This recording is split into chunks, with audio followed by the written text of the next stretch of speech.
Fala pessoal, estamos começando mais um podcast e antes eu gostaria de te convidar a curtir, comentar e compartilhar. Você que não é inscrito nesse canal já se inscreve. Se você está ouvindo pelo Spotify, a opção é seguir, vai lá, segue, dá 5 estrelas e bem-vindo a Centelcast.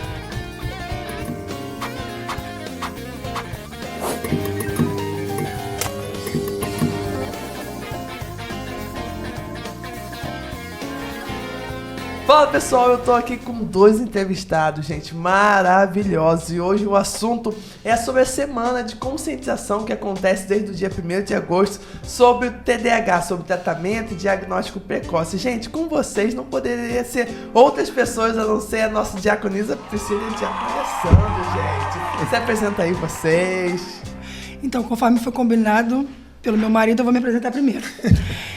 Meu nome é Priscila, muitos já me conhecem, eu já estive aqui nessa cadeira e sou diaconisa aqui na Igreja Apostólica Central, sou líder do departamento infantil, sou serva do Senhor aqui há mais 22 anos, né, amor? 22 anos. Foi bom o Alessandro ter vindo aqui porque ele sabe de data. Eu sou péssima de data. E agora é você, meu irmão. Então, meu nome é Alessandro, sou diácono aqui da igreja já há bem menos tempo do que a Priscila, mas congrego aqui já tem 21 anos que eu estou aqui na igreja. Né? E é isso aí, vamos ver o que a gente tem para falar sobre esse assunto que é bem importante e espero esclarecer muitas dúvidas e muitas coisas. Gente, e como é conscientização, não tem coisa melhor do que falar sobre as nossas vivências. E como é que é viver com TDAH, Priscila? Eu sei que você está em volta de 3 do seu lado. Como é que é isso tudo? Então, eu descobri, o primeiro de todos que a gente descobriu foi o Bruno. A escola sinalizou essa situação do Bruno, porque o Bruno, ele era uma criança, ele até 4 anos de idade, ele era uma criança muito calmo, muito quieto, eu não gosto de usar muito a palavra normal, porque eles não são anormais. Dá o ar de doença. De doença, e na verdade não é um distúrbio, né? Mas era uma criança assim, quieta na dele, não tinha problema nenhum. A partir dos 4 anos, eu comecei a perceber uma agitação, mas as pessoas falavam assim, não, ele não é hiperativo não, ele para ver televisão. Criança hiperativa não para ver televisão. Tá bom, então eu fui deixando. Mas na escola, o déficit de atenção do Bruno era altíssimo. Ele tinha muita dificuldade com atenção na questão escolar. E aí a escola sinalizou isso pra gente. E aí nós começamos a pesquisar, então tudo começou com o Bruno. Depois de algum tempo com o Bruno, das questões que o Bruno foi apresentando, a forma de viver do Bruno que ele foi se apresentando, a gente foi começando a perceber no Alessandro. E o Alessandro também foi percebendo nele coisas assim, familiares. E aí, familiares. A gente começou a perceber que eram coisas assim, idênticas, sabe? Por exemplo, aqui, ó, ele não para de se balançar. E aí, depois de muitos anos, eu engravidei da Sara. E aí, a Sara também, depois, acho que com uns 4 anos também, a gente começou a perceber nela essa agitação. A Sara, a gente já não passa com ela a dificuldade com a atenção escolar. Ela não tem o déficit de atenção, mas é muito agitada, muito acelerada. Então, tudo começou com o Bruno. E aí não é fácil, não. É muito difícil, muito difícil. São várias questões que às vezes as pessoas falam assim, mas é só uma agitação, e não é isso. Isso a gente pode dizer que é a ponta do iceberg. E lá no fundo abrange toda a vida, toda a vida.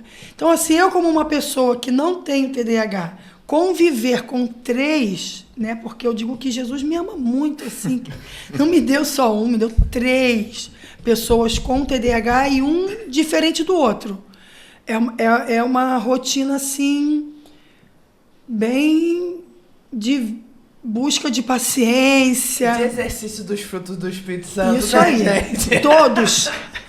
De todos. Vai, fala você agora. Fala aí, Alessandro. Não, e é muito engraçado, porque realmente com o Bruno, até hoje a gente vive coisas que eu falo para Priscila, me lembra muito na idade dele. Essas coisas me lembram muito da idade dele. Priscila, poxa, mas você com sua mãe eu não via você assim. Eu falei, bom, você não convivia, você não morava com a gente. Então, tipo, essa fase um pouco de ser preguiçoso, de ser respondão, essa coisa toda, eu até namorando a Priscila, eu teve um dia que eu cheguei a enfrentar a minha mãe. Isso é coisa do TDAH. E na época eu bebia, então eu achava aquilo muito normal. Eu já trabalhava, né? Já tinha meu dinheiro, já estava namorando, e eu teve um dia que eu enfrentei a Priscila, a minha mãe. Enfrentei a minha mãe, a gente assim, minha mãe veio falar alguma coisa, eu respondi ela mal e entrei para tomar banho. Minha mãe olhou para a cara da Priscila e falou assim, dá licença, tá? Mas pegou a correia, Eliel. Mas me deu uma coça no banheiro, que eu chorava igual criança e pedia desculpa. Então, quando você é mais velho, né? Porque eu sofri muito na minha infância.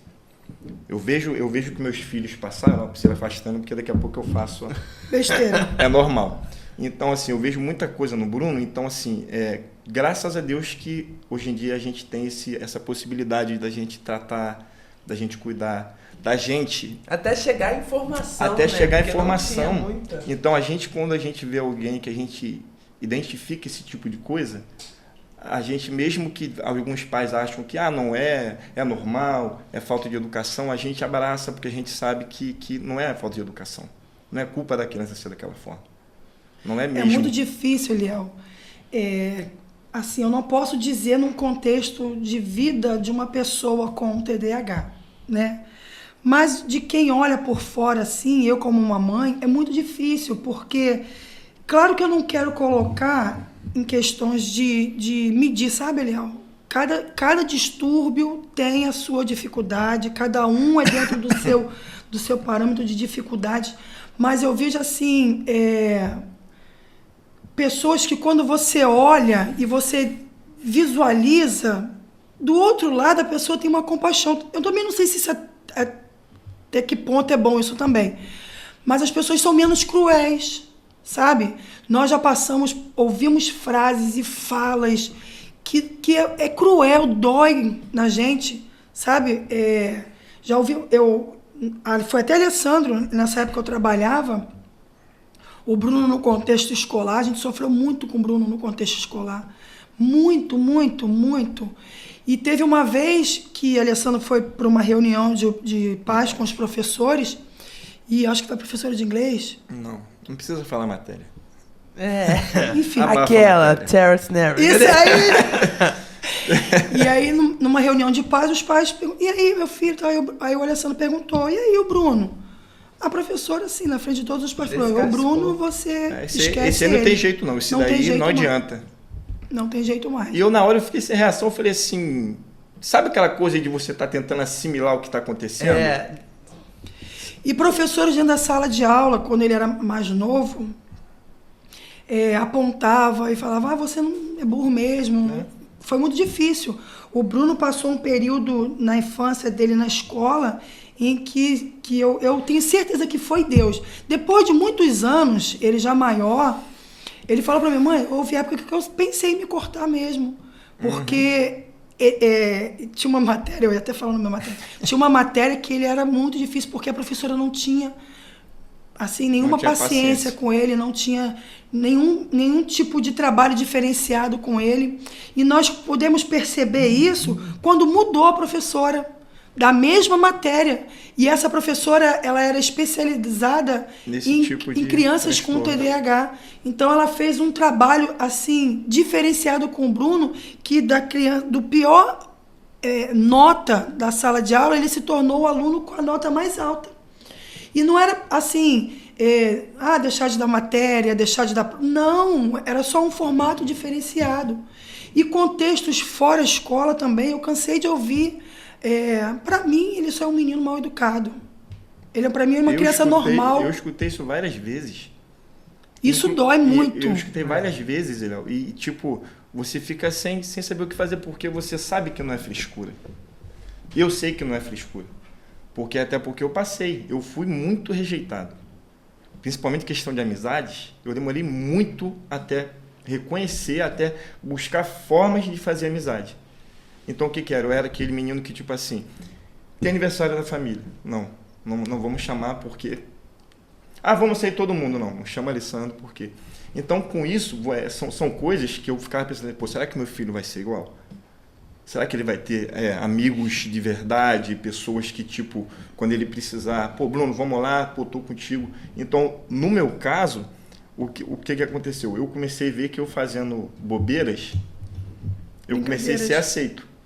Uma delas era ficar imitando o Jorge, né? Que eu ficava, Jorge, não sei o que o Jorge já morreu. O Jorge hoje não existe mais, mas foi uma forma de eu ver que as pessoas achavam aquilo maneiro e comecei a ser aceito de uma forma meio que errada, né? Porque daí já gerou a bebida, né? Eu já fui me envolvendo com bebida e aí eu quase virei um alcoólatra. Por muito pouco eu não virei um alcoólatra, porque eu buscava formas de me manter calmo. Formas que me levavam, tipo, poxa, maneiro, eu não sou aceito aqui, mas, pô, rapaziada ali da bebida ali, sabe? Não tô dizendo que é amigo de copo, não. Eu tenho amigos meus que não são evangélicos da época que eu bebia, que são meus irmãos, sabe? Que eu amo, lá de Cachoeira de Macacu, a rapaziada que são meus amigos mesmo. Mas muitas dessas amizades não eram aquelas amizades, vamos dizer assim, sadias para você. Era amizade de copo.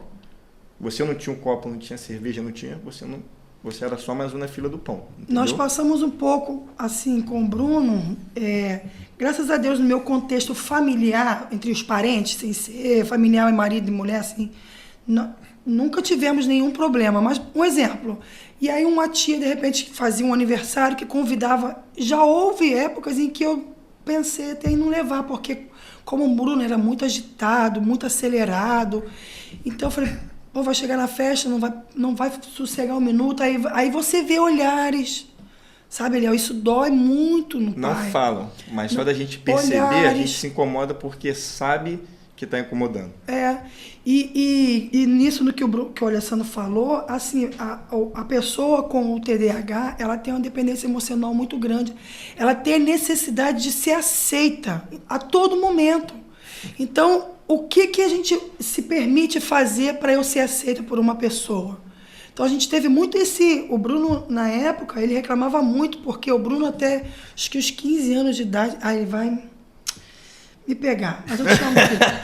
Mas o Bruno, até os 15 anos de idade, eu era orientada pela psicóloga de levar ele na escola e buscar. E ele não entendia, mãe, meu filho, é porque você é o meu bebezinho. Brigava então... com a gente. Mas porque a psicóloga falava para mim, Priscila, a pessoa com o TDAH, além dele ter uma dependência emocional muito grande, eles são inocentes.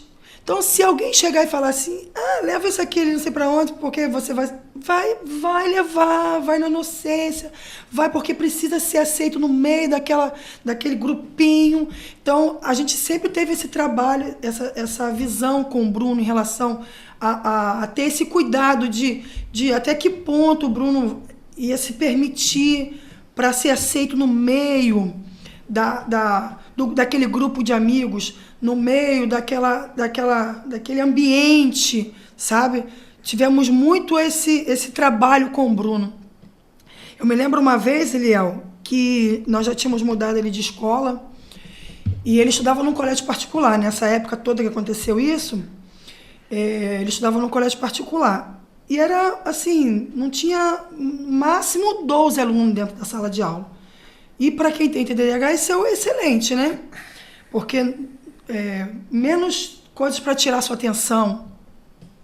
E quando ele precisou sair do colégio particular para um colégio público, eu fiquei assim, meu Deus, e agora? Nossa. Porque um colégio público é 50. Muita gente, E nessa época ele fazia terapia, e aí eu fui até a psicóloga para conversar, pedir ela orientação, direcionamento, e ela falou para mim, mãe, é claro que toda mãe quer dar o melhor ensinamento para o seu filho, toda mãe quer dar o melhor estudo, e o colégio particular tem isso. Mas, às vezes, para uma criança com necessidades especiais, às vezes o importante não é o melhor estudo, mas sim a melhor forma de trabalhar, a melhor forma de ensinar. E, de repente, no colégio público, você vai ter esse trabalho melhor.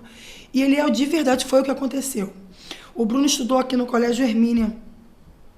E assim que ele entrou, o Bruno é laudado, né? E é um conselho que eu dou para os pais. Tem muitos pais, Eliel, que não querem aceitar, sabe? Quando vem essa dificuldade, não aceitam isso no filho. E aí, com isso, não consegue ter um laudo. E uma criança que você olha na cara e não vê, é muito difícil de você guerrear por aquela criança. E o Bruno era um menino que tinha laudo. E logo assim, a orientadora conseguiu para ele, porque nós temos no município um local que trabalha com crianças com dificuldades. Sim.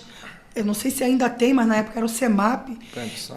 É ali na Praia do Saco. E o Bruno, na época, ele precisava de uma psicopedagoga, porque a maior dificuldade com o Bruno era na questão escolar. E assim que o Bruno entrou, eu sei que isso é Deus, porque a filha é muito grande. E assim que o Bruno entrou no colégio, a gente já conseguiu vaga para ele lá. E ele teve uma psicopedagoga que até pouco tempo eu mandava mensagem para ela, falava, Lourdes, eu oro pela sua vida, porque você foi um diferencial na vida do meu filho, que ele, assim, avançou muito, sabe, Eliel? Ai, que bom. Mas houve uma época em que na escola, uma das professoras veio falar comigo, Priscila, mas o Bruno, poxa, ele não consegue sossegar. E eu falei, cara, se... no que é mais, assim, aparente dentro de um TDAH, eles não estão... Quanto mais as outras coisas. Não estão preparados, né? Na época não tinha esse preparo. Não era até tão... tinha. Mas não era tão assim aflorado, assim. Porque também não era um assunto muito falado, Não né? era. Ó, o Bruno, voltando só um pouco mais atrás, a dificuldade que ele tinha quando a gente identificou, ele era muito engraçado, porque ele chegava em casa... ele não conseguia separar matéria por matéria. Tipo, português, matemática, não. A aula de matemática, ele abria e ele começava a escrever. Só que ele não escrevia assim, ele escrevia de trás para frente e espelhado. Ele teve um pouco de... Ai, como é que se fala? É escrito espelhado. É espelhado, o pessoal fala. É uma... Depois eu vou lembrar o nome, gente. E muito engraçado isso. Dislexia, né? Dislexia. Ele teve um pouco de dislexia no começo. Então, gente, como é que é isso? Isso que um pouco a gente acendeu e falou, não, tem alguma coisa diferente. Mas a dislexia, a escola conseguiu trabalhar isso. Foi bem pouco, foi bem no começo. Bem no começo. Ele escrevia da última folha para a primeira e espelhado. Espelhado e não tinha matéria separada, era tudo... Não, mas a questão da matéria é a desorganização na mente. Né? Mas isso foi no começo. Essa questão da escola foi quando eu falei, gente, já foi mais velho. Eu falei, gente, e agora? Aí eu conversei com a diretora, perguntei à diretora se... Aí a diretora, não, você pode vir conversar com os professores. Aí eu fui na internet, peguei um resumo do que era um TDAH, uma pessoa com um TDAH, e conversei com o professor para o professor. A escola me deu... A escola Hermínia, eu quero falar o nome Hermínia porque, assim, me abraçou, meu filho foi, assim, de Deus. E eu conversei com o professor. E teve professores que choravam. Priscila, eu não imaginava que o Bruno tivesse. Mas teve uma professora, que eu também não vou falar matéria, que eu chegava na... Matemática. Brincadeira! Vou falar o nome aqui segredo.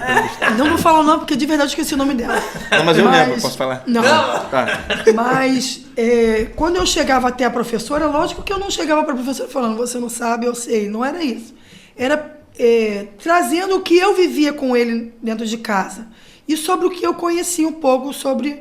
Porque eu sei que um professor, ele tem que saber a matéria, ele não tem que saber de todos os distúrbios. Transtornos, Então, aí quando eu cheguei, eu expliquei, mostrei o papel para ela e tal. Falei, eu queria falar com a senhora sobre... Aí ela olhou na minha cara assim, tava eu, ela e a orientadora. Na sala de aula, ela olhou para mim e falou assim, eu sou professora da tal matéria. Eu não sou psicóloga, neuro nem psiquiatra, eu não sou obrigada a conhecer sobre todas as doenças, né? Eliel, na hora, eu vou falar para você, foi questão de milésimos de segundo, veio todos esses pensamentos na minha cabeça.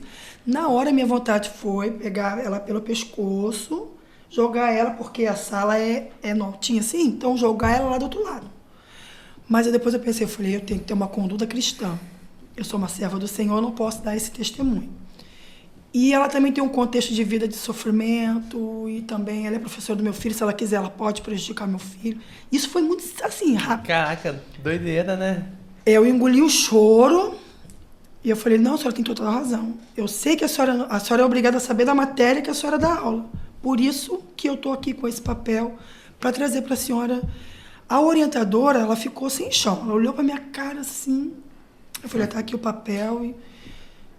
acabou o assunto, saí, fui pra secretaria, e lá na secretaria chorei, porque o meu ódio ficou ali.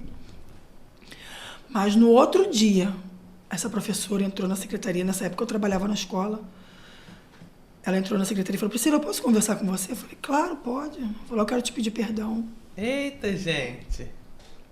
E você tem razão, e você pode ter certeza que eu vou trabalhar diferenciado. Ai, graças a Deus. Caramba, gente, que doideira. Não é fácil, você lidar com uma pessoa com distúrbios é muito difícil. É muito difícil. É uma vida, o tempo todo você guerreando, em todos os contextos, em contexto escolar, em contexto social, em igreja, entre amigos, porque não é todo mundo que entende, Eliel, que a criança não consegue parar.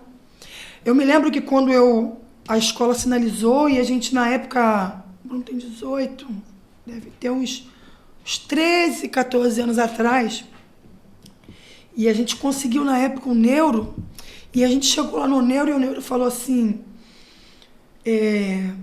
chegam aqui pais pra gente, para conversar com a gente, que falam, eu não aguento mais o meu filho. E era o nosso. Teve uma vez, Eliel, que aqui em frente à casa do Edu, nós paramos o carro ali, o Bruno falou assim, mãe, não tô aguentando. Não mãe. foi ele não, amor. Foi onde? Não foi na casa da Lisiane, não foi? A gente tava lá embaixo no Lisamar. Caramba. E o Bruno dentro do carro, pai, mãe, não aguento. Aí a Priscila, abriu a porta do carro, vai correndo que a gente vai atrás. Ele foi do Lisamar até onde a gente mora correndo. A gente atrás no carro e ele correndo porque ele precisava gastar. Então era muita agitação, muita. E aí foi esse o contexto que nós fomos viver também no neuro. E ele falou assim, eu recebo muitos pais aqui dizendo que eu não aguento mais meu filho, mas muito mais que os pais sofrem são os filhos, porque eles querem parar, eles querem prestar atenção. E percebe que tá fazendo tá sendo desconfortável ali pra situação. E a gente já fez teste com o Bruno. Teve um dia, não sei se você vai lembrar, a gente estava, acho que numa festa da escola, em algum lugar, e a gente falou com o Bruno assim, Bruno, senta aqui só um pouquinho do nosso lado. E ele, pai, eu não consigo, tô tentando, mas eu não consigo, pai, eu não consigo, então vai.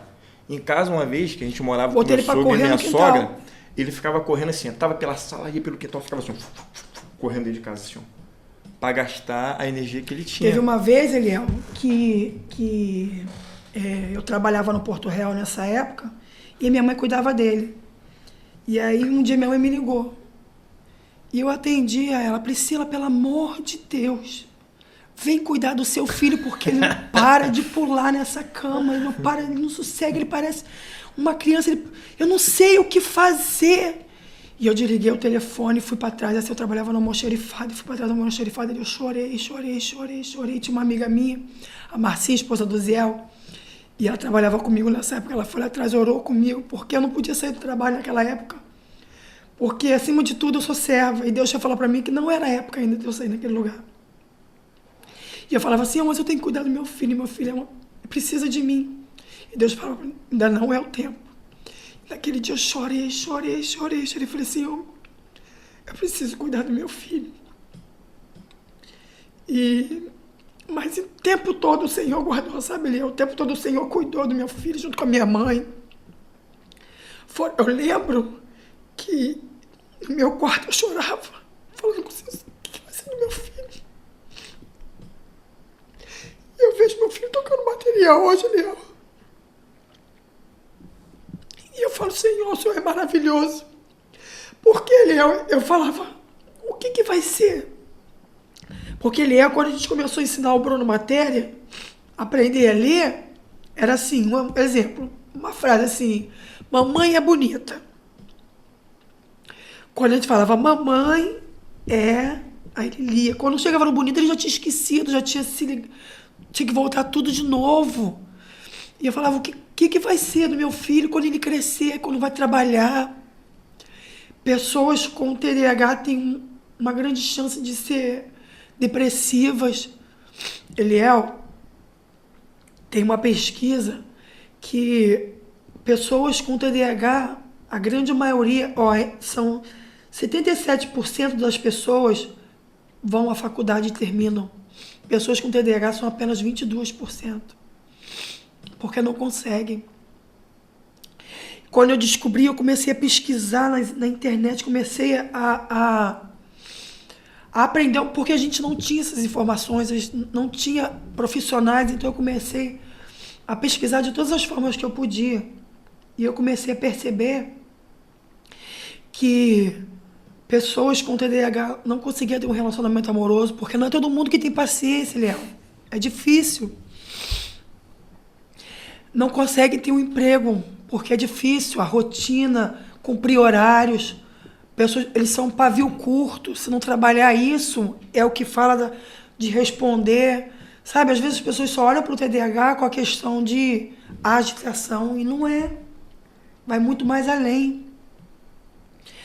Eu vou te dizer que é uma pesquisa de mim mesma, que a grande maioria das pessoas que são viciadas em drogas são pessoas com TDAH, Léo, porque não tem aquele sossego, aquela calma no seu cérebro, e acham isso na maconha.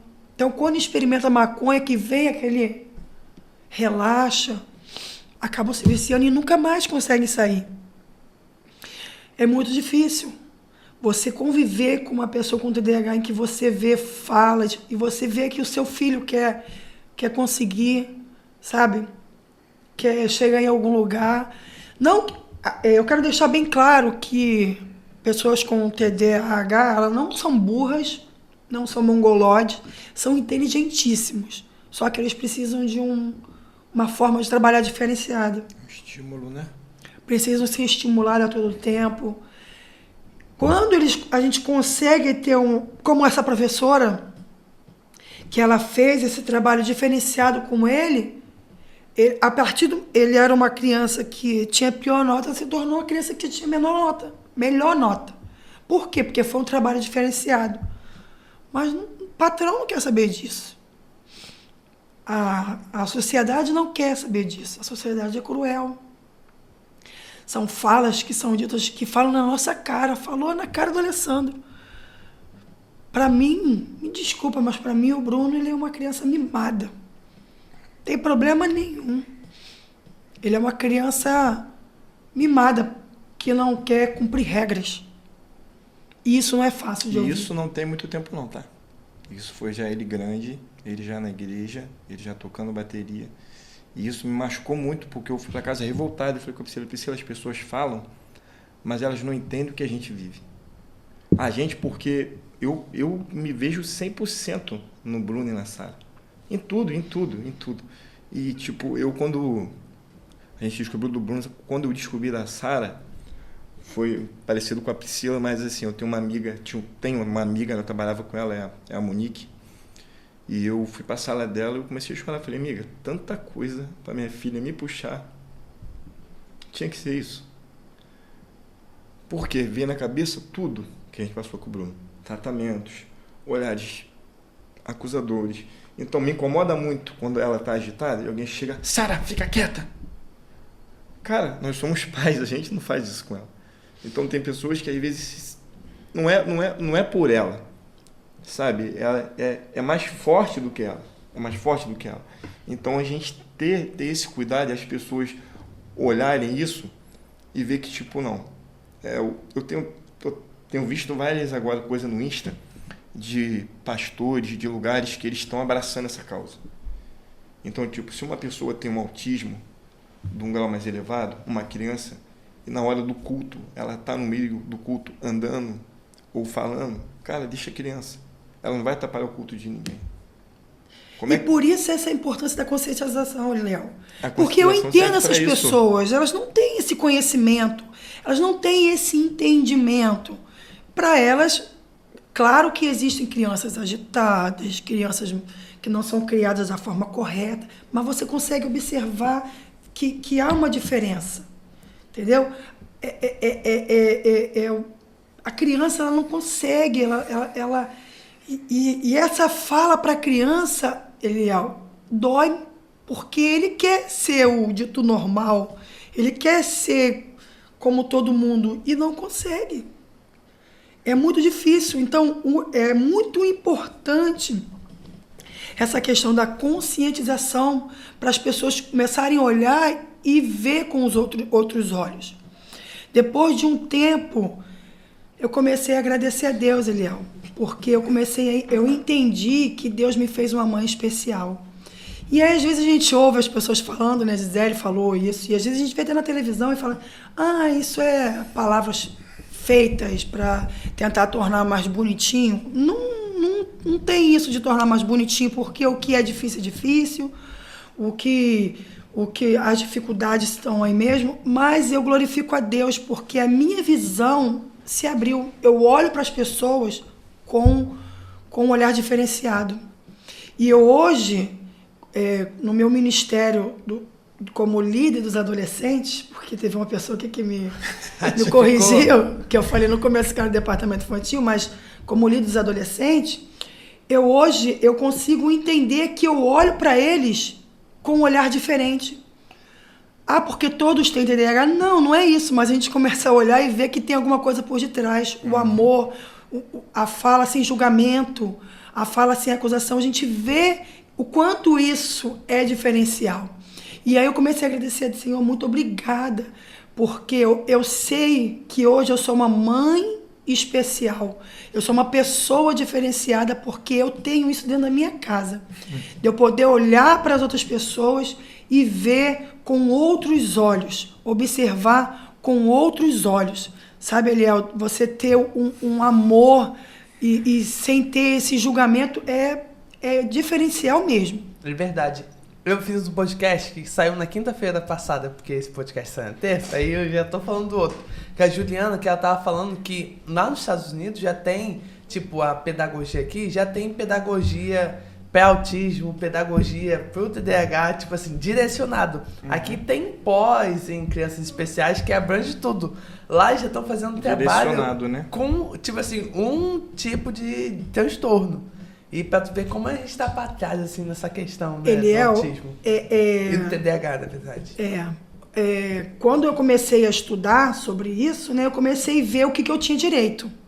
Porque eu sempre, nas escolas que meu filho estudou, eu sempre fui uma mãe que eu falava pra ele, eu não quero que meu filho seja tratado diferenciado dos outros.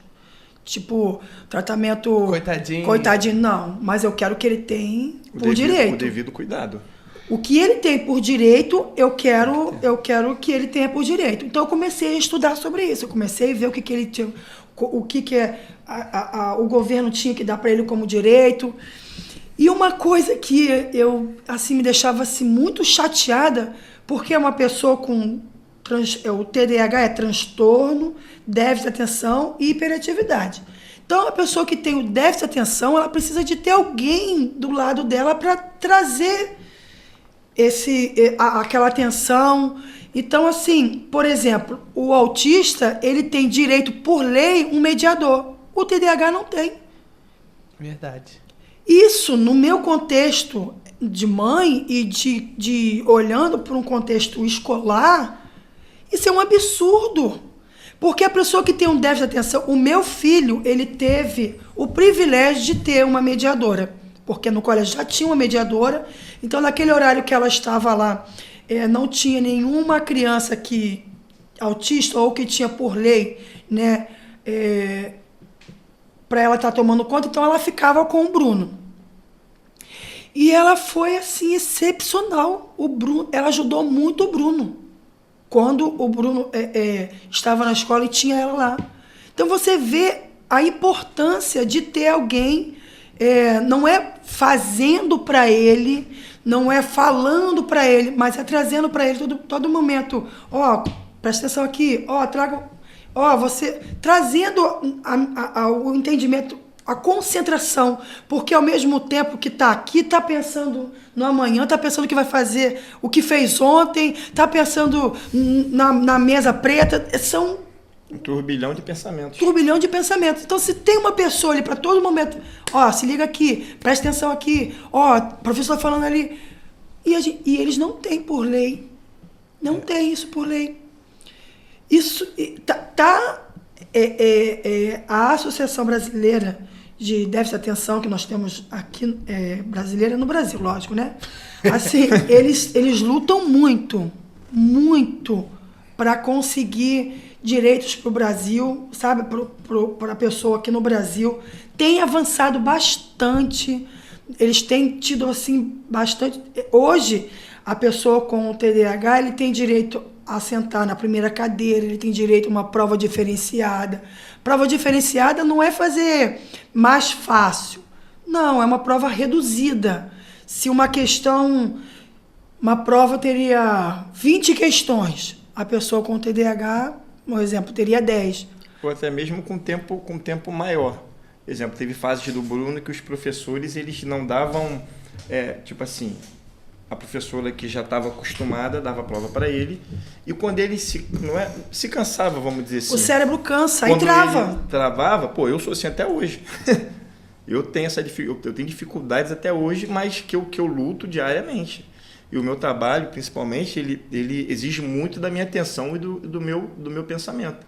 Então, assim, dava a prova para ele hoje, aí com o tempo, não cansou, Bruno? Cansou. Então, me dá aqui, amanhã você termina de fazer a prova. Ou às vezes falava assim, ó, Bruno, vai lá embaixo, bebe uma água.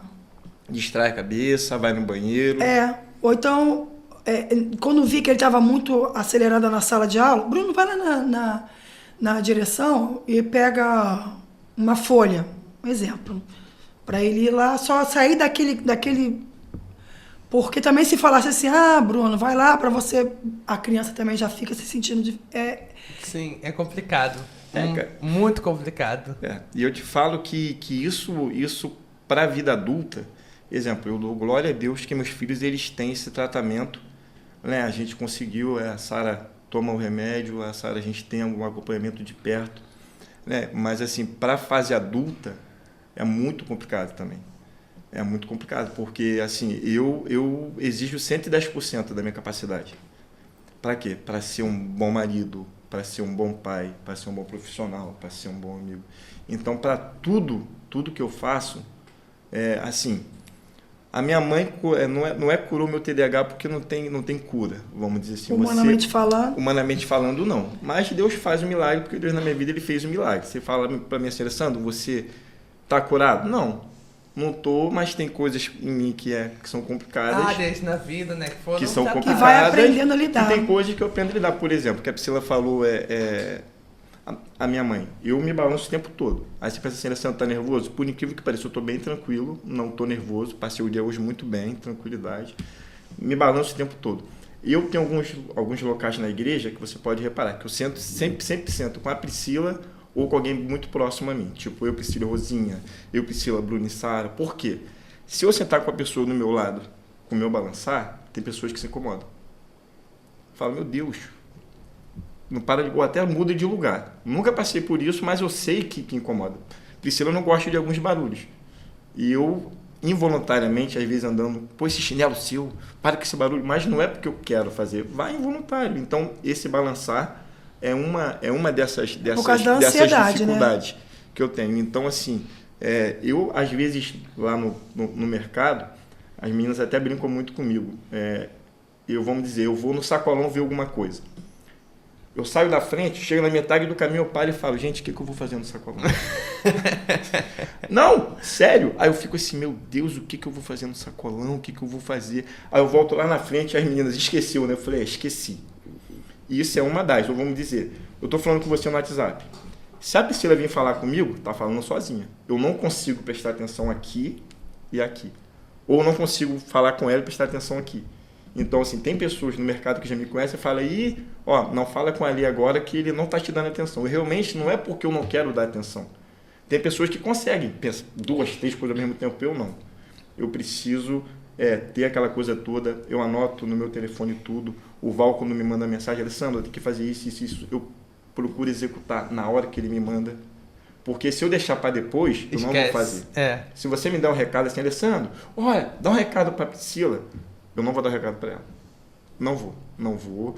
Pode ser que de repente eu lembre e fale, meu amor, o Eliel pediu para você fazer isso. Mas já vai ter passado 2 meses. Ou então ela fala assim, Alessandro, você tem algum recado para me dar? Priscila, tenho. Ontem era para você ter ido. Então, tipo assim, essas coisas, então assim, Deus ele foi muito, muito, muito bom comigo, porque, como eu te falei, da minha infância foi uma infância igual a deles, a minha adolescência não foi diferente. E, tipo assim, a minha mãe, por essa coisa, eu tenho uma mania de me ninar para dormir. Esse balanceio aqui, eu deitado. Quer ver se eu dormir? Se não tá balançando o pezinho, Alessandro já foi. Então, minha mãe, pela infância que a gente morava na casa pequena, então eu sempre dormi na cama com a minha mãe. E ela brigava muito comigo. E minha mãe era pancada mesmo. Minha mãe era qualquer coisinha. Na época não tinha estudo, não tinha nada sobre, então o que ela tinha era psicossa. O que ela falava era psicossa que funcionava. Então, eu com aquilo, às vezes eu tinha medo de fazer algumas coisas porque eu sabia que eu poderia apanhar por... Né? Então, essa coisa do balançar era muito difícil para mim, porque, meu Deus, como é que eu vou conseguir dormir? Então, às vezes, quando ela começava a dormir, e ela acordava, ela brigava comigo, aí ela falava assim, tomara que um dia tu ache uma mulher que aguente isso, você se balançando na cama, que não sei o que sei o que. Eu falava, meu Deus, tá. Aí, veio a Priscila. Gente, e uma coisa que eu ia perguntar também pra vocês, como é que é, assim, um relacionamento com TDAH? Assim, como assim? As dificuldades, as coisas boas, porque nem tudo é... Não, então, então... Como é que é esse relacionamento? Incluindo essa coisa boa, continuando essa coisa boa. Essa coisa do balançar o pezinho, o que aconteceu? Ela falou que Deus fez ela uma mãe especial. Fez uma esposa especial também. Porque às vezes ela brinca assim, meu amor, você não me aguenta. Melhor, é só você que me aguenta, eu não arrumo outro. Eu falo, meu amor, eu acho que também, então nós dois nós aguentamos, por isso que a gente dá certo.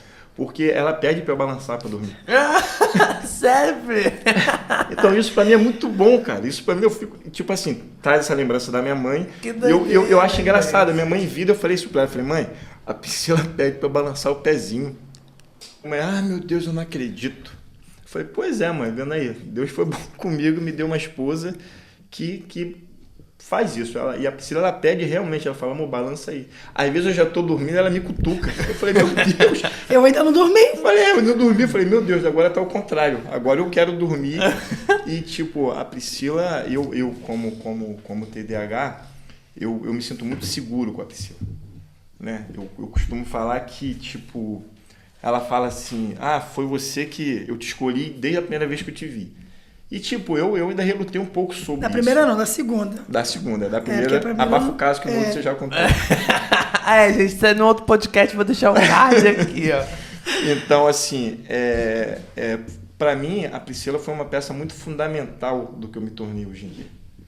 Porque, tipo assim, eu tinha o carinho de mãe, não tive alguns déficits na vida, né? Algumas ausências, mas, assim, a minha mãe, ela todo amor que ela tinha era esse. Então, tipo, qual era a luta dela? Que os filhos não se desviassem, não virassem qualquer outro tipo de coisa, a não ser homens de bens. Né? E a Priscila, ela foi uma peça a Priscila é uma peça muito fundamental. Então, assim, quantas e quantas vezes eu já chorei com a Priscila? Sabe, de decepções, de palavras, às vezes, que... Às vezes, Eliel, eu falar pra você assim...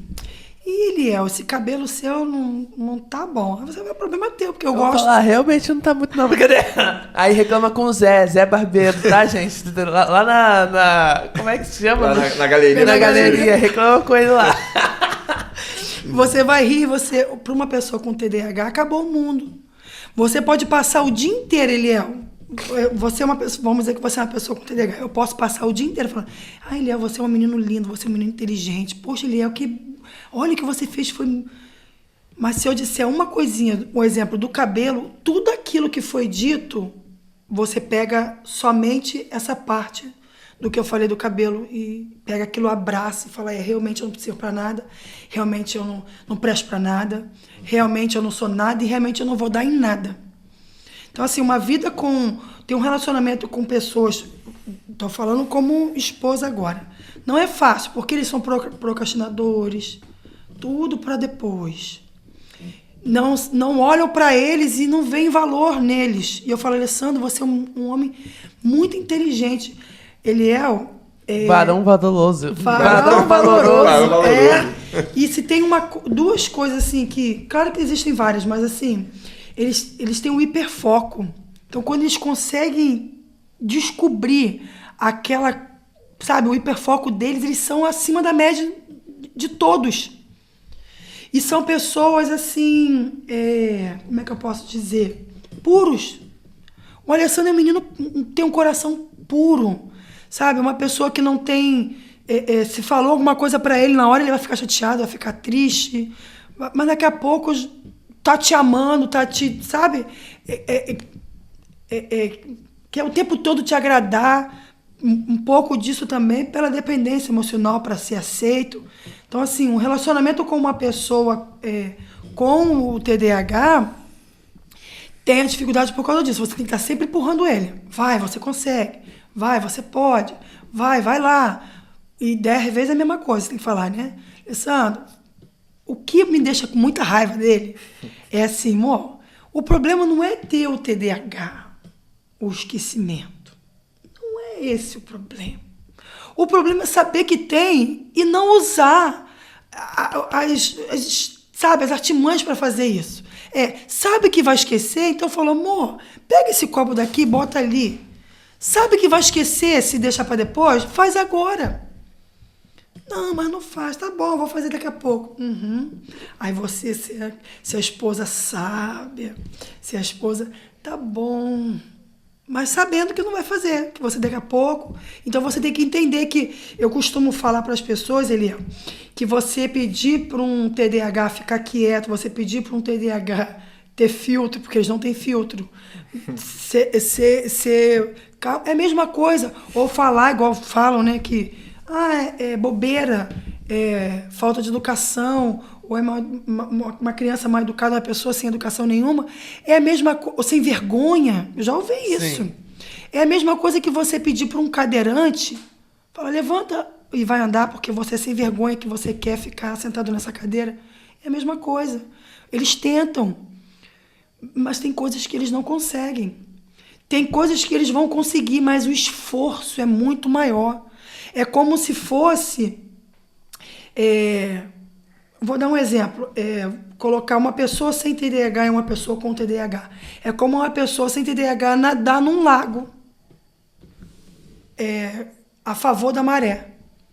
E uma pessoa com TDAH é nadar no mar ressaqueado contra a ressaca. Contra o vento. Ele vai chegar, dependendo do esforço dele. Sim, mas é muito maior. Mas é muito mais cansativo. É muito mais esforço.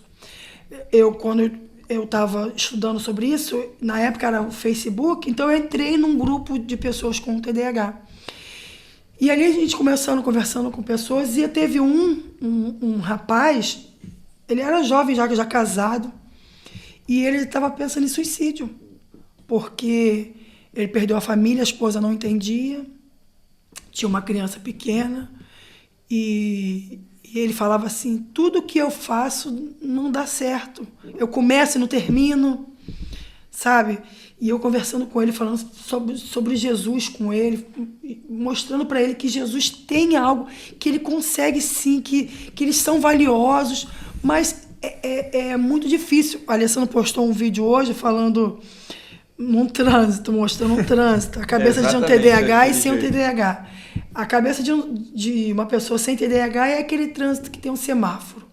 Aí, na hora de um passar, passa o carro ali direitinho. Bem tranquilo. Daqui a pouco passa o outro. Do TDAH, não. É igual lá na Índia. É moto para um lado, moto para o outro. É isso. É uma confusão. Pensa muita coisa. Muita coisa. E tipo assim, no relacionamento. Já cansou da Priscila eu estar no Porto Real na época trabalhando, a Priscila mandar mensagem, tipo, preciso conversar com você. Eu falava, filha, fala.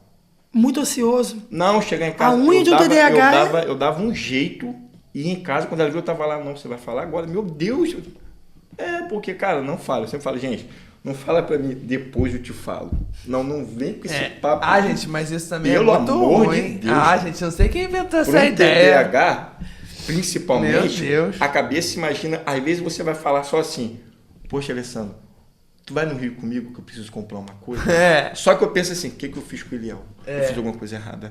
Meu Deus, eu fiz alguma besteira. Meu Deus, eu fiz não sei o quê. Então, tipo... A autoestima é muito baixa. É muito baixa. É muito, muito baixa. Assim, eu luto muito contra isso.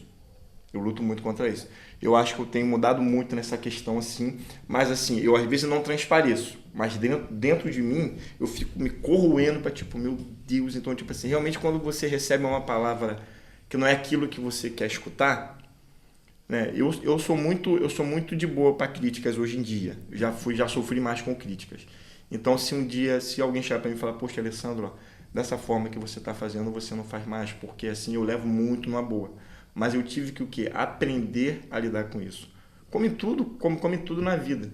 Eu sempre tive, depois de muito tempo ouvir essa frase, mas eu sempre coloquei na minha vida o seguinte: desistir para mim, Léo, nunca foi uma opção. Se você chegar para mim e falar, Alessandro, você consegue desmontar essa sala em 2 dias? Eu falei, Léo, eu posso tentar. E eu vou tentar, meu irmão, fazer o que você me pediu, mas eu não vou desistir. Se eu não consigo, eu falei, Léo, poxa, me dá mais um dia que eu consigo. Sabe, Alessandro, quando eu fui contratado pelo Val, pô, você trabalha 21 anos dentro de um hotel e você vai para um supermercado, é igualzinho de você mudar de navio para cocada. Então, o que eu tive que fazer? Eu falei, bom, eu não sei nada, eu preciso aprender. Então, eu vivia sujo, eu não parecia gerente do mercado. Eu chegava em casa e a Priscila falava, meu amor, mas eu sabia o porquê que eu estava daquele jeito. Eu falava, meu amor, eu sei que eu sou gerente, mas assim, deixa eu ir com calma. Teve um dia que teve um menino que trabalhava lá, o conferente, o Gustavo. E aí ele foi arrumar o depósito. Eu não sabia onde tinha nada lá em cima. Aí ele falou assim, pô, vou arrumar um depósito hoje. Aí eu falei, cara, vou arrumar um depósito com você. Aí ele, sério? Eu falei, sério. Por que eu precisava fazer aquilo? Eu precisava conhecer o meu novo local de trabalho. Como eu aprendo até hoje. Sabe, tem coisas às vezes que eu fico meio perdido, eu vou na Michelle, ou às vezes eu vou no próprio Val, poxa, Val, tô com essa dúvida assim, poxa, o que você acha, o que é? Por quê? O desistir para mim, realmente, tipo assim, eu precisava ser um bom pai, eu precisava passar para os meus filhos o que é ser um homem de verdade. Eu procrastinei durante muitos anos da minha vida no relacionamento, isso com a Priscila, porque a Priscila parecia que ela era o homem da casa.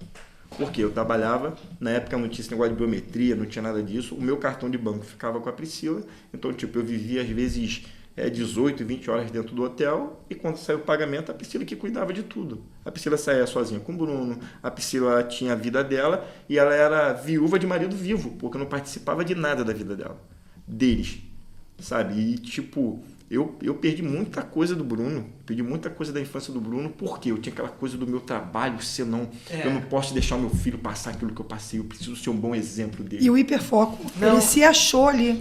E uma coisa que é interessante também, que por essa questão da autoestima, por essa questão do hiperfoco, tipo, se eu perder uma situação de controle, gera uma decepção muito grande, tipo assim, sair daquele emprego, ou sei lá, ser mandado embora daquele emprego, seria uma decepção assim muito grande, que às vezes tu pensava, poxa, eu não tô podendo estar aqui com a família, mas pelo menos eu tô aqui com o trabalho. Então, às vezes vinha, né, esse pensamento. E ele falou que ele não tem a opção de desistir, é porque o contexto de vida dele. Mas a pessoa com o TDAH, em todo momento, assim, apareceu a primeira dificuldade, já quer desistir. Eu não consigo, eu não vou dar certo mesmo. E aí volta tudo de novo. E é normal. Mas eu, com o tempo, eu não vou falar para você assim, Léo, eu faço tudo 100%. Porque eu não faço tudo 100%. Sabe? Eu tenho minhas falhas às vezes com a minha esposa, eu tenho minhas falhas às vezes com meus filhos. E eu não me diminuo por causa disso. Eu até tento acertar por causa disso. Eu até tento ver algumas coisas assim, poxa, será que isso aqui tá? Será que não tá? Sabe? Tento arrumar um jeito de agradar eles, do meu jeito. Sim. Como sempre agradei. Então, tipo, eu não me permito mais me dar uma de coitadinho, de me encostar no TDAH. Eu não me permito mais isso. Assim, eu tenho. As pessoas sabem que eu tenho, brincam comigo. Pô, é o TDAH. Cara, mas e aí? Vai mudar o quê se não for? E por isso que é tão importante, assim, essa semana do tratamento e do diagnóstico precoce, porque precisa saber que tem para ter estratégias se sabe que tem. Tipo, se eu vou lutar contra uma coisa que eu não sei o que é, eu não vou saber que arma usar, qual estratégia usar. Mas agora, se eu sei, tipo assim, o transtorno é esse, é TDAH. Eu vou precisar arranjar estratégias para lidar com isso. Mas eu posso falar uma coisa? Pode parecer até um absurdo, mas eu trabalhei na escola um tempo e como eu era mãe de um TDAH, né? Então eu conseguia olhar e observar. E você não tem noção da quantidade de pais que sabem, mas não aceitam. Acha que é pirraça, acha que... Não, e tipo assim, o meu filho vai ser diferente. Não, isso e não aceitam.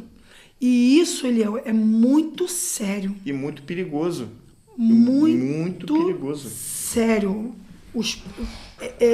Às vezes, eu ia conversar com os profissionais, eu falava, gente, meu coração dá vontade, sabe, você pegar assim a cabeça do pai e falar, pelo amor de Deus, isso não é se tornar inferior, porque, como diz essa semana, precoce, quanto mais o câncer, quanto mais precoce você descobrir, não tem mais chance de você ser curado. O TDAH, o autismo, sei lá, seja qual for o distúrbio que você possa descobrir, o quanto antes você conseguir trabalhar isso, você vai trabalhar isso na família, você vai trabalhar isso na criança, você vai conseguir isso no ambiente social. No podcast do Bruno, você fez essa pergunta para ele em relação aos amigos, né? Ele falou, não, meus amigos recebem de boa, meus amigos... Mas por quê? Porque foi trabalhado desde o começo. Porque sabem, a gente nunca escondeu isso. Nunca escondeu, nunca teve vergonha. De falar, de mostrar e falar que não, ele é... Uma vez o Bruno fez assim... Eu não sei o que foi que eu fui falar com ele. Não sei se foi questão de escola, não sei o que foi que eu fui falar com ele. Que ele falou, mãe, eu não consigo porque eu tenho TDAH. Eu falei, quer ver? Você vai apanhar o TDAH. e você vai sim, porque você pode ser. Eu nunca deixei o Bruno usar isso como muleta. Mas o que eu fazia? Eu estudava para eu saber até onde era o limite de que realmente dá para ir e realmente não dá para ir. Dentro desse contexto, eu sempre... Não, você vai sim. O Bruno, por exemplo, vou usar o contexto da bateria. Quantas vezes... Não quero mais tocar bateria. Não quer, você vai sim. Sem querer mesmo. Ia pro curso marra. Não vai querendo. Na marra. Vai sem querer, mas vai. Porque muitas vezes que começa e não termina. Em tudo na vida. Começa e não termina. Começa e não termina. E isso é muito difícil. Um contexto de um emprego, por exemplo, com o Alessandro. Ele agora ele já está adulto. O Alessandro, ele entra nessa estatística de uma criança que começou a estudar e não terminou. Tô terminando agora. Tá terminando agora. Porque agora ele conseguiu focar, tá tendo o hiperfoco. E tem mais estímulo também. Tem mais estímulo por causa da família, tem mais a questão social, até a cabeça tá mais madura, você consegue se autoestimular. E era algo que eu não imaginava a voltar a estudar. Sim. Né? Eu até tinha conversado com a Priscila, entrou a pandemia e eu tinha voltado para terminar o 2º grau. E aí entrou a pandemia e aí parou tudo. Eu falei, meu Deus do céu, mas cara, logo agora. E aí começaram a dar umas apostilas, não sei o que. Eu falei, cara, eu não quero isso não.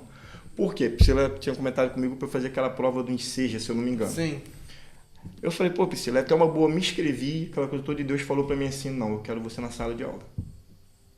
Por quê? Porque eu quero fazer uma faculdade. Eu botei no meu coração, porque, tipo assim, eu nunca me imaginava, eu nunca me imaginei ser capaz de fazer uma faculdade.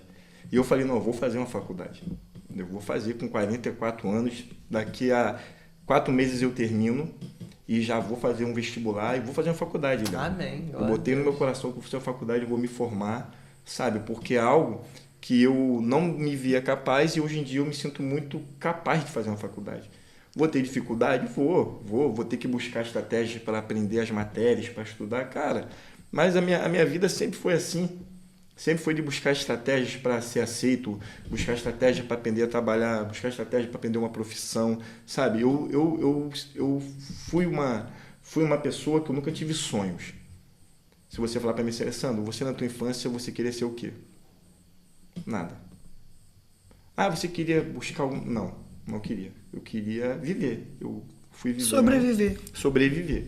E eu sempre conto isso, e em questão do relacionamento, como você estava falando, e eu comecei a ter sonhos quando eu comecei a namorar a Priscila. Por isso que a Priscila foi bênção na minha vida, porque ela sempre acreditou muito em mim.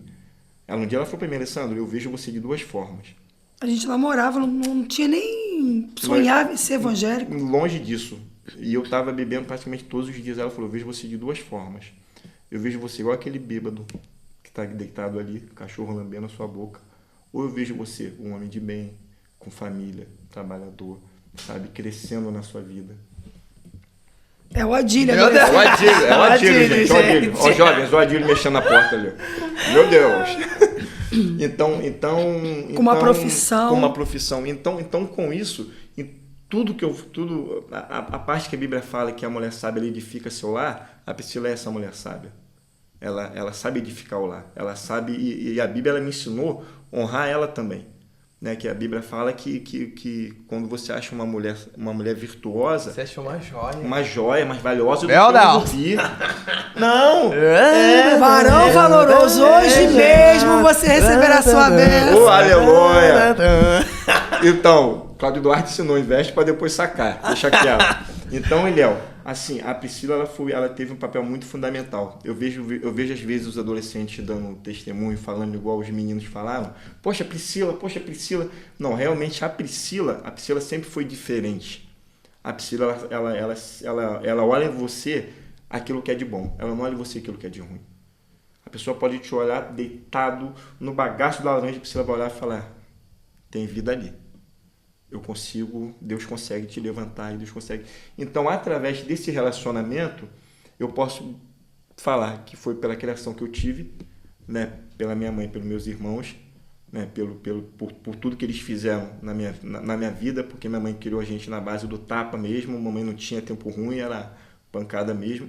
E a Priscila, ela me permitiu sonhar. A Priscila me permitiu ser homem, permitiu ser pai. Ela me deu meus dois maiores presentes, que são meus filhos, entendeu? Então, assim, minha esposa é tipo, nós somos realmente uma só carne. A gente vive um pro outro. A gente sabe que, tipo, na velhice, eu vou limpar ela vai me limpar. Ai, gente, coisa linda. Entendeu? Na nossa velhice, a gente tem essa meta da gente viver junto até que Jesus venha ou até que a morte nos separe, literalmente. Então, tipo, a gente diz, Eliel, que a gente quer ser igual o pastor Zé Marcelo e a irmã Teresa. Se for pra morrer, vai morrer junto. Que vai nós dois juntos, porque assim... Porque eu falo: Eliel, ninguém me aguenta. É por interesse isso, gente.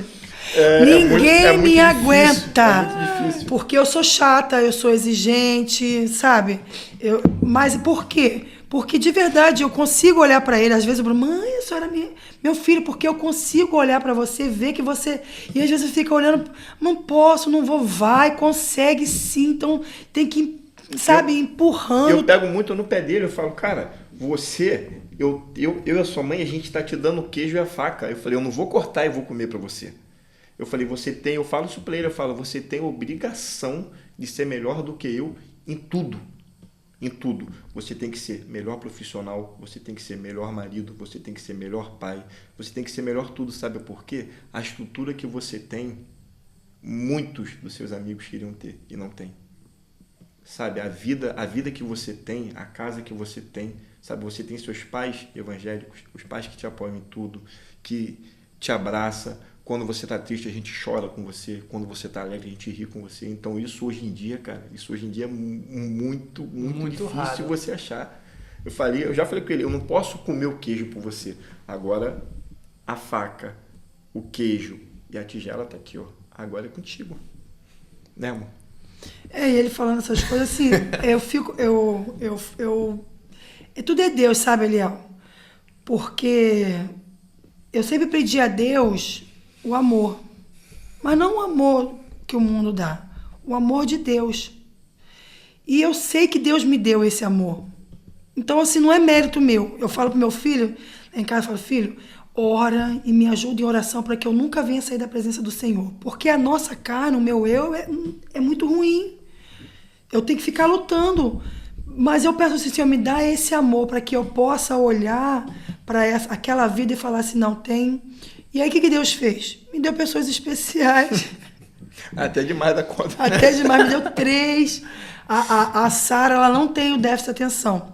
Mas a Sara, ela veio com a hiperatividade e ela, um tempo, ela era uma criança sem filtro, sabe? Uma criança inconveniente. Então, falava coisas... Era o tomar lá da cá. Ela não tinha um Mas era controle. além do limite, sabe, Léo? Tem crianças que natural, falam, você fala, mas ela era além do limite.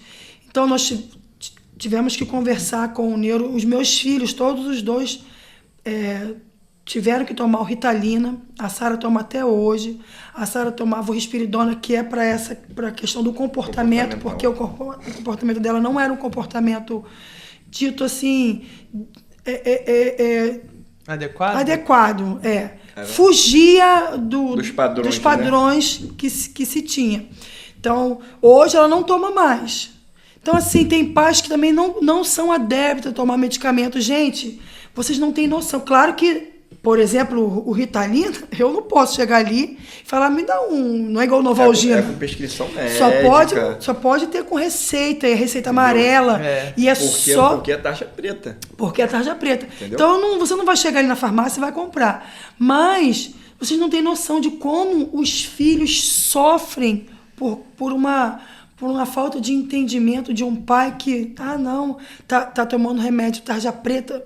O Ritalina, por exemplo, que os meus filhos tomam, é o Ritalina de 10 miligramas. Ele só tem 4 horas no corpo. Só fica 4 horas. E tem uma mais forte, tem a Ritalina LA, que é uma composição mais forte ainda. Mais forte na questão do tempo. Ela fica mais tempo no corpo. Entendeu? Com um grau. E não traz vício, a criança não fica viciada, porque ela só fica 4 horas. Por exemplo, o Bruno parou, o Bruno não toma mais. Deveria, mas ele fala que não quer mais tomar. E a gente respeita disso. É uma escolha dele. É uma escolha dele. A gente fala, cara... 18 também, né? Não, então... Só que é difícil, Léo, porque olha só, a pessoa com o TDAH, ela tem uma variação de humor muito grande. Ele tá rindo pra você aqui, e do nada ele tá explosivo. Acorda... Igual um dragão. Eu falo pra ele isso, né? Ele falou, moça, ela falou que eu sou igual um dragão no podcast. Falei, tu é igual um dragão. Acorda igual um dragão. Um mau humor que Jesus. Daqui a pouco melhora. Daqui a pouco... Então, assim, o Ritalina, ele traz esse alinhamento, esse equilíbrio. Ele não quer. Ou seja, ele não quer... Enquanto eu estava na minha responsabilidade, eu falava, vai tomar, vai fazer. Hoje, ele não quer. O neuro fala pra ele, você precisa continuar tomando. Porque não é só a questão da agitação, é a depressão. É uma série de coisas, envolve muita coisa. A autoestima, ansiedade. Verdade. O Bruno, se você for avaliar, olha aí, gente, quando vocês forem andar, os dedos do Bruno... Essa parte aqui, ó, é toda comida. Toda comida. Houve uma época em que infeccionou muito, porque de roer demais a unha. É a ansiedade. A ansiedade. Faz parte. É difícil, mas ele não quer. Então... E o conselho assim que vocês dão para os pais? Eu faço isso sempre, né? Mas é sempre bom lembrar o que o pai tem que fazer, como procurar, como agir numa situação assim que percebeu que a criança ou adolescente, jovem, tem algum atraso assim, de desenvolvimento, algum problema social. O quanto antes o diagnóstico for feito, melhor. Por quê? Assim que a Priscila começou a estudar, a gente ficou muito assustado o que um TDAH sem tratamento pode se tornar. Sabe, ele pode vir a se tornar um assassino completamente frio.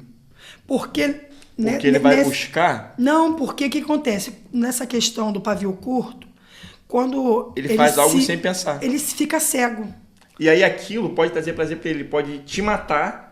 E quando voltar e achar assim, e falar, nossa, olha o que eu fiz. E de repente se sentir bem com aquilo e falar, nossa, isso me acalmou. Aí pode ser um alcoólatra, pode ser um viciado em drogas. Cara, isso tudo provém de um diagnóstico precoce.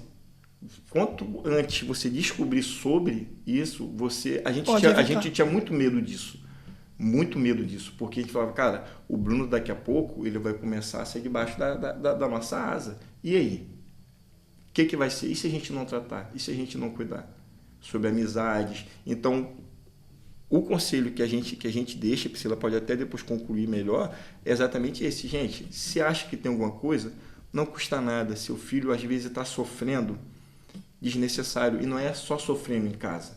Às vezes está sofrendo na escola, está sofrendo na rua, está sendo desprezado por amigos, está sofrendo bullying com os amigos. Porque, tipo, uma criança com a outra criança, elas são mais, porque elas não têm um filtro. Elas vão falar mesmo que você é chato, que você não é bem-vindo, vão te excluir de brincadeiras. Vai ter a rejeição, sabe? eles são rejeitados. Vai ter rejeição. É muito natural, infelizmente. Então, quando se tem esse diagnóstico precoce, você começa a tratar, cara, não perde tempo. Vai no neuro, sabe, busca informação, pesquisa na internet. Hoje em dia existem páginas, sabe, existem médicos que eles fazem lives, sabe, para te explicar como você lidar, sabe, sobre medicamentos, sobre modo de tratar, sobre o médico que procurar. Eu acho que o conselho que eu dou para os pais, primeiro de tudo, é olhem os seus filhos. Olhe e veja os seus filhos. Porque às vezes os pais estão tão ocupados com bens e não olham para os seus filhos. Primeiro de tudo. Porque quando você olhar e ver o seu filho, você vai ver se seu filho está entrando numa depressão, se seu filho está precisando de um colo, não só em contexto de distúrbios, não. É de afeto De também. tudo. De afeto, de atenção. Então, o primeiro de tudo que eu digo é você olhar o seu filho, ver, enxergar ele. E aí, quando você tiver isso, você vai ver quem é o seu filho. E aí, de repente, pode acontecer de, num momento desse, você ver algumas coisas. E aí, a aceitação. Precisa aceitar. Você não errou como pai, você não errou como mãe. Quando o Alessandro teve essa situação que ele falou, poxa, podia... Porque o TDAH, ele vem do pai. Vem da parte do pai, não é da mãe. Foi por puxar tanto coisa de mim, foi puxar dos pais, foi puxar logo isso. Falei, meu amor, nossos filhos são bênção. Eles são um presente de Deus para nossas vidas. Então, do mesmo jeito que a gente foi com o Bruno, a gente vai com a Sara, e isso é para a glória de Deus. Então, assim, ter a aceitação e buscar informações e serem leões pelos seus filhos. Mas se você não souber, não conhecer, você vai ser... Tratar como se fosse uma coisa banal. Vai guerrear por coisas erradas. Então, assim, dentro do nosso município, nós temos aqui no posto, nós temos neuro. Nas escolas, tem professores que vão diagnosticar, que vão te orientar. Fazer um encaminhamento. Fazer um encaminhamento. Olha, nós temos aqui no município, Eliel, eu não sei agora o nome, talvez você vá saber, mas não dentro do contexto do TDAH, mas tem crianças que vão pelo município, para o Porto Belo, para fazer tratamento com cavalo, com os animais. Caramba, gente. Pelo município, de graça. A escola que eu levava o Bruno, tinha dias, Eliel, que eu tinha que sair, porque chegavam crianças lá que eu começava a chorar, sabe? Porque Doía o coração. Com coisas assim, muito sérias, e que o município trata. É uma escola que trabalha com crianças com autismo, com retardamento mental. Teve um dia que foi um desses dias que eu precisei sair para chorar na rua. Porque eu estava sentada e chegou uma mãe com acho que era uma menina. E aí ela estava usando um colete por fora, assim, no corpo, porque a coluna não segurava. E aí eu conversando com ela, querendo saber e tal, e aí perguntando o que tinha acontecido, ela falou, foi por uma imprudência médica. A minha filha, ela foi gerada perfeita. E por um erro médico, porque passou do horário, porque passou do tempo certo de nascer, por forçar, ela teve esse problema e ela tem que usar até hoje esse colete. E aquilo pesou, sabe, Léo, porque a criança Tinha tudo para ter sido uma criança Perfeita. totalmente perfeita. E o município trabalha com isso. Nós temos criança aqui no departamento infantil da igreja que é tratado lá. E lá tem psiquiatra, tem psicólogo, tem fono, tem... que faz... Fisioterapeuta. A escola por si, ela Identifica. recebe crianças e dá aula para isso. Eu cansava de ver crianças entrando que tem os seus membros todos atrofiados. Isso dentro do município. Então, assim, precisa melhorar muitas coisas? Claro que precisa. Mas nós temos dentro do município. E você vê um pai e uma mãe que fecha os olhos para isso. Eu trabalhava na sala de aula como mediadora. E aí eu fui numa criança para ajudar ele. E ele falou assim, não, tia, eu não vou aprender. Não adianta eu querer aprender não, porque eu sou um burro mesmo.